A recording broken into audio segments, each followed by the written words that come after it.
Hello, hello, my lovelies. I am here, and Giorgio was sitting on my lap. I knew as soon as I started talking she was going to move. She's very finicky about when she snuggles with you, and I was all excited because she finally decided to snuggle, but I knew she was like, oh, stop talking, lady. You've ruined it. I've ruined it. Giorgio is my cat, for anybody who's new here. I would show her to you, but she left. Anyway, hello everyone, I'm Julian Greystoke. I'm an author and developmental editor, and today I am here with some more writing advice for you. Oh yes, I love to share the knowledge I have gained while writing my books. Such as Boots, which is a retelling of the story of Puss in Boots, except for obviously a bit longer than the original, full of lots of adventure and heartwarming found family. So, perfect. Just waiting there for you on Amazon. I really need to promote my books more, so here we are. Anyway, today we are going to be talking about a question that one of my patrons asked, actually. I asked some of my patrons, like, hey, do you guys have any, video ideas? Because I'm running out of ideas. And one of them was like, yeah, actually, I do. They wanted me to talk about killing your darlings. Now, many people these days think killing your darlings refers to killing off characters within your story, like when to kill off a character that you love, but that's not actually what it originally meant. However, if you would like a video all about offing your characters, I have one already that you can go check out. I have a lot of writing advice videos here on the channel, so there's so much. If you liked the advice that you get here today, there's so much more for you waiting on my channel. But anyway, what this phrase actually means is being able to ruthlessly edit your own book, to be able to take out scenes, characters, moments that aren't working. Not just like off the character within the story. If that character doesn't serve a purpose, expunging them from the entire book. And that can be scary, especially if you really love every single word you've written, every single character you've included, and you just really don't want to have to get rid of anything. But unfortunately, that is part of being a writer, or at least a writer that is growing and improving and trying to write quality books, which is something that we care about here. Here, if you are looking for somebody to give you advice about how to shovel out the latest trope-filled slop and maybe get popular, this is not the channel for you. Here we are interested in growing and improving our craft at all times. If I ever stop growing and improving, I'm dead. That's what happened to me. But killing our darlings can still be really challenging and really intimidating, and you might be like, do I have to? I loved that scene. Or, is that scene really necessary? I don't know. So hopefully some of the tips that I give here today will help you decide which darlings need killing and how and when to do it. As usual, I just have my notebook here where I've written down some points that we will go through, and of course, as I always say, my regular viewers can say it with me, I am not the god of writing. So if I give some advice or tips that don't work for you and your story and your journey, just don't take them. It's that simple. So we already talked about what killing your darlings actually means, but how on earth do you identify which darlings even need to be taken out of the book in the first place? That can be really challenging. Whether you're someone like me who tends to be fairly antagonistic toward their early drafts, or someone who absolutely loves their early drafts and doesn't want to change anything about them, how do you decide? Well, a really good way to figure it out is to have other people read your book. Get beta readers, get critique partners, get alpha readers even. Get people in there, outside eyes to look at your book, which I understand is terrifying, but it's better to get these people in here now than to find out about all of your mistakes in your reviews. Which would you rather have happen? Finding out about your mistakes when you can still fix them, or finding out about it after the fact? I think that hurts more, personally. They're both going to hurt a little bit. It's part of the process. The pain is part of the growing. But getting other people to point out when things aren't working is a really great way to help you determine which scenes need to go. Also, by that same token, hiring an editor. such as myself, can also help you decide what scenes might not be doing their job, pulling their weight, which characters you could do without. Hi, hello, if you'd like a professional to have a little look-see, you can hire me. Message me over on Fiverr and we'll talk about whether I would be a good fit for your story. My last tip for figuring out which scenes aren't working is to follow and believe your instincts. If, as you're reading back through your book, that little voice in the back of your head says, I really don't think this scene is doing anything. I really don't think this needs to be here. Or this character we came up with in chapter 1 just hasn't had anything to do through this entire book. Listen to that little voice. Now, naturally, there will be a counter little voice that's going to be like, but I love that character we came up with in chapter 1. That scene that's probably not doing anything is one of my favorites. Usually you want to listen to the first voice, unfortunately. My next piece of advice, this whole video is going to hurt, but my next piece of advice is be vicious. I know. It can take some getting used to. You have to try to look at your book from an outside perspective, see it as not your baby, but just a baby. I don't know, that doesn't help. You're going to have to be vicious with your book. You're going to have to tear it to shreds sometimes. You're going to have to rip out that scene, that character, that plot line that's not working. Just rip it out like a wolf tearing internal organs out of a deer. Horrifying. Why would you say that, Julian? After you've been vicious, be nice. Allow yourself to have a little bit of indulgence in your story. It's okay if sometimes everything isn't completely 100% necessary in your story. The biggest thing is you don't want too much of that. So allowing yourself to have a little, it's like letting yourself have a little piece of chocolate after a hard thing. Once you've figured out some of the big things that really aren't necessary, you can probably keep some of the little ones that aren't. Sometimes the scenes you keep in might not strictly be making the plot move and might not, strictly speaking, be necessary. If they were removed from the book, the story would still work perfectly fine without them, but they do add something to the book. An example I want to use is in my book, Adventurer Mage, we get 3 chapters from the villain's point of view. Many beta readers have pointed out that we don't need those chapters, and they're 100% correct. Actually, those chapters were added after the story was basically done because I wanted to add that element of the villain's point of view. And the beta readers who pointed out that it wasn't strictly speaking needed also said that they really liked those chapters. So it is a good example of while those chapters, if taken out, the book wouldn't miss anything, they do add something. They characterized the villains in a way that you wouldn't get unless you had those chapters. Would the book be ruined if you didn't get that characterization? No, it could flow exactly the same, basically. But I kept it in. It was my choice to keep it in as an author. I kept it in because I personally, as an author, err on the side of characterization because characters are where it's at for me.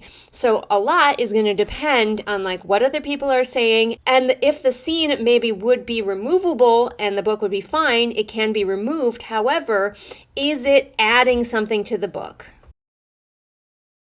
But how do I even tell if a scene isn't working? Well, here's some ways that you can tell. Does the scene move the plot? Does it expand the lore, the world, the magic? Does it build your characters? If it's not doing any of those things, you probably don't need it. One thing that I challenged myself to do when I was writing my novella, Second Floor, this is the author copy. It doesn't look like this. It's not shiny in real life.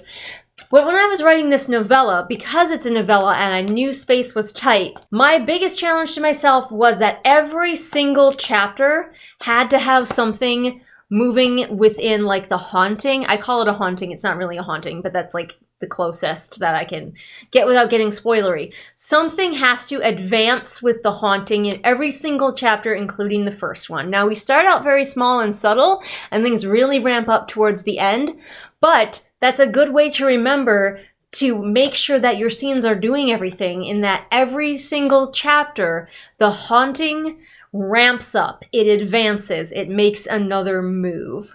So even as I am doing characterization and having the character of Matthias meeting all of these interesting characters in this building and, kind of developing his found family, he's got his story going on. But in the background, I've got this ticking clock of every single time a chapter goes by, I move that piece closer to doomsday. If a scene is not doing those things, it probably doesn't need to be in the story. Something else to think about is that one scene doesn't need to just do one thing. And in fact, if at all possible, scenes should be doing multiple things. So you can move the plot and get to know the characters better, or move the plot and world build, or move the plot, world build, and get to know the characters better, all in the same scene. Some writers who are starting out, I have found, have a tendency to think that it needs to be one scene for each thing, when in reality, you want to combine that as much as possible. Now, that's not to say that sometimes you can't have a scene that only does one thing, but combining them is a great way to kill your darlings without really losing anything. Look at scenes where you're only advancing the plot and go, could I also fit that characterization from the previous chapter into this chapter while they're doing the plot thing? The muddy middle is a prime culprit for darlings that need to go. A lot of times writers will get bogged down in their middle. Even plotters can get bogged down in a muddy middle. So that's definitely one of the biggest places where you want to look out for those deadly darlings that are not doing anything for your story. However, caveat, I have also found a decent number of them in beginnings. Because people often struggle with beginnings, where to start, how to start, there can be quite a few useless scenes in there, or scenes that would be better served if they were combined, or perhaps combined with later scenes. Especially things that perhaps info dump, or are just watching the character go about their day for way too long. There's something to be said for watching a character go about their ordinary life as we wait for it to be destroyed by whatever plot comes to town, but it can go on for too long, and often it does. So watch out for both of those places. By the way, if you want some advice on beginnings, I have at least one video for that, so go check that out if you are a bit stuck and don't know how to begin. The place where I have personally found the least useless scenes is in the climax and the ending, although I'm certain they can happen there too. My next piece of advice, especially for us pantsers, but I think this applies to plotters as well, is write all the scenes and trim later.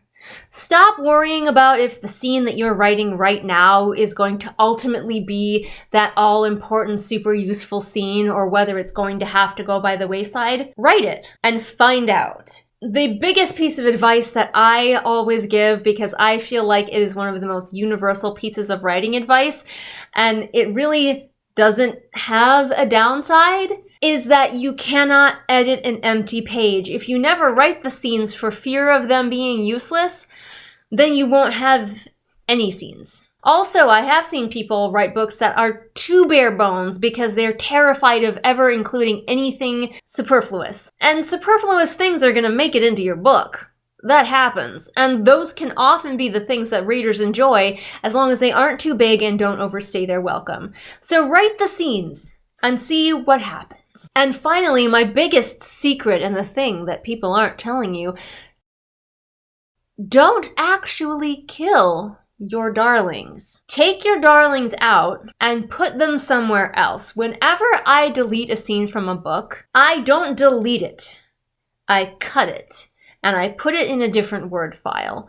99.99% of the time I never look at that Word file again, but something about knowing that it isn't gone. It's right over there if I need it. I can even keep a version of the book that has all of those cutscenes in it just for me, because that's my version. That's my special director's cut version that nobody else gets to see. Or maybe eventually if I become hugely popular, someone can see that one on Patreon or something. You don't have to delete things. And characters, characters. If you have to get rid of a character because they're not working in one book, they can be used again. Like, you have no idea how many characters came from other things. In fact, in this exact book, there's an orange cat named Cheese.